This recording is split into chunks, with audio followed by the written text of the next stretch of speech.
నల్గొండ పట్టణానికి చెందిన దుగ్గ్యాల విజయలక్ష్మి ప్రథమ వర్ధంతి సందర్భంగా తమ్ముడు సుంకరి కరుణాకర్, వదిన పల్లవి సోమవారం దేవరకొండ పట్టణంలోని మహాలక్ష్మి మహిళా వృద్ధాశ్రమంలో వృద్ధులకు భోజనం ఏర్పాటు చేసి పండ్లు అందించారు. ఈ సందర్భంగా వృద్ధాశ్రమ అధ్యక్షురాలు మాదిరెడ్డి సంధ్యారెడ్డి మాట్లాడారు.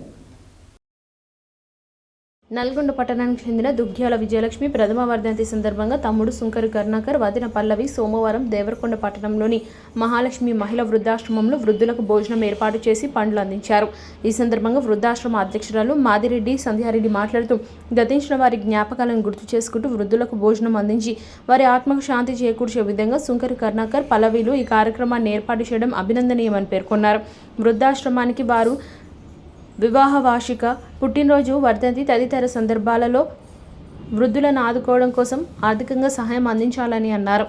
తమ్ముడు సుంకరి కరుణాకర్ మాట్లాడుతూ తన అక్క భౌతికంగా లేకపోయినా ఆమె జ్ఞాపకాలు ఎప్పుడూ తమ వెంట ఉంటాయని అన్నారు. గతించిన సంవత్సరమైన సందర్భంగా వృద్ధులకు ఆమె జ్ఞాపకార్థం అన్నదానం చేశారని తెలిపారు. ఆమె మృతి తమ కుటుంబానికి ఎప్పటికీ తీరని లోటని తెలిపారు. ఆమె జ్ఞాపకాలను నెమరు వేసుకుంటూ ఆమెకు శాంతి కలగాలని భగవంతుని ప్రార్థిస్తున్నట్లు పేర్కొన్నారు. ఈ కార్యక్రమంలో వదిన సుంకరి పల్లవి, మేనకోడలు సుంకరి వర్షిత, బిట్టు, వృద్ధాశ్రమం అధ్యక్షురాలు మాదిరెడ్డి సంధ్యారెడ్డి, మేనేజర్ జానకి, ముసినిని, నాగలక్ష్మి, అంజన్ కుమార్ తదితరులు ఉన్నారు.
తినని వాళ్ళు ముగ్గురు ఒక దగ్గర కూర్చోండి.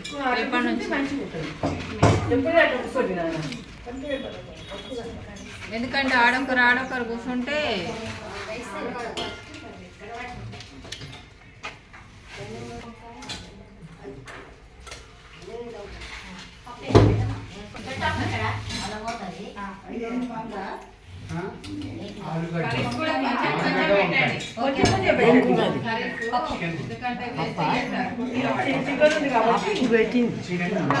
పప్పు కాలేదు, టమాటా చట్నీ కొంచెం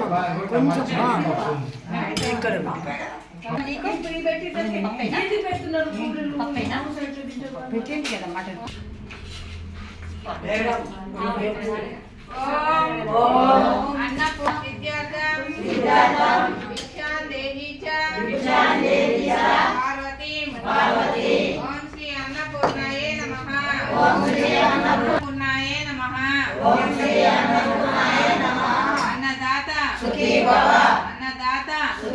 అన్నం పెట్టిన దాతలు దుగ్గ్యాల విజయలక్ష్మి గారి ప్రథమ వర్ధంతి సందర్భంగా భోజనాలు తీసుకొచ్చిరు. వాళ్ళు ఆమెకి ఆత్మశాంతి చేకూరాలని కోరుకుంటున్నారు.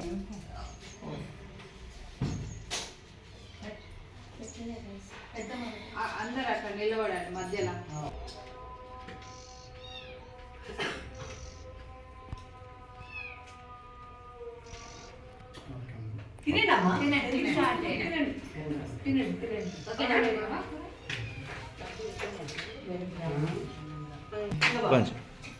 ఫ్యాన్ వేస్తే అన్నం చల్లగా అవుతుంది. సేపు అటు ఇటు అనుకుంటే అదే చల్లగా అవుతుంది.